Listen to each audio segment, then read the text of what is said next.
আসসালামু আলাইকুম এভরিওয়ান, কেমন আছেন সবাই? আশা করছি যে যেখান থেকে দেখছেন সবাই ভালো আছেন। আমরা তো মাছে ভাতে বাঙালি, আমাদের দুপুরের খাবার আইটেমে মাছ ছাড়া যেন চলেই না। তো আজকে আপনাদের সবার পছন্দের সামুদ্রিক একটি মাছের রেসিপি নিয়ে চলে এসেছি।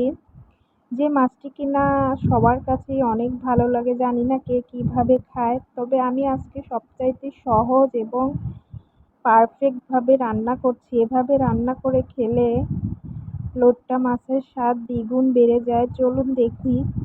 ফার্স্টে মাছগুলো আমি পরিষ্কার করে ধুয়ে নিয়েছি এবং কড়াইতে ১ কাপ পরিমাণ পেঁয়াজ কুচি এবং অনেকগুলো কাঁচামরিচ কেটে নিয়েছি। ঝালের পরিমাণটা আপনারা আপনাদের পরিমাণ মতো কমিয়ে বাড়িয়ে নিতে পারেন।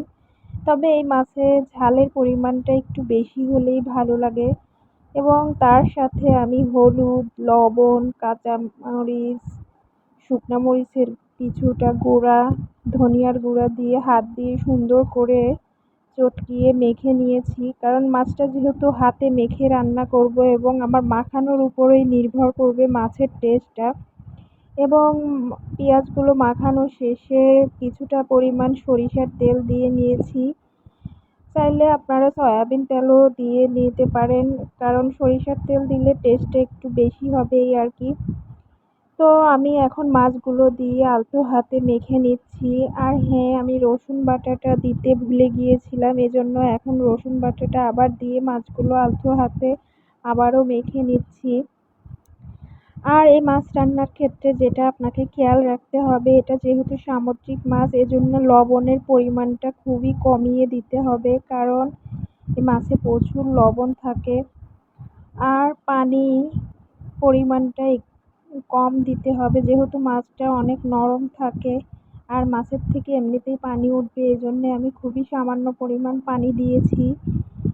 এবং মাছগুলো এখন আমার মাখানো শেষ এবং আমি চুলাতে বসিয়ে দিয়েছি এবং এর কিছুক্ষণ পরে আলতো হাতে একটু উল্টিয়ে দিয়েছি যাতে মাছগুলো ভেঙে না যায়।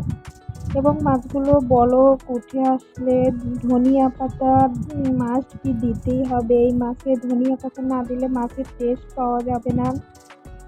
তো আমি অনেকগুলো ধনিয়া পাতা কেটে রেখেছিলাম, সেগুলো এখন দিয়ে কিছুটা সময় ঢেকে রাখবো এবং না শুকানো পর্যন্ত মাছগুলো চুলাতেই রেখে দেব। আর এই যে দেখুন আমার মাছের ফাইনাল লুক, আমি কিন্তু এর মধ্যে আর একবারও নাড়াচাড়া করিনি। এই তো হয়ে গেল আমার মজাদার লোট্টা মাছের হাতে মাখা রান্না। তো আমার রান্নাটি কেমন হয়েছে সবাই কমেন্টস করে জানাবেন এবং আমার চ্যানেলটি সাবস্ক্রাইব করবেন।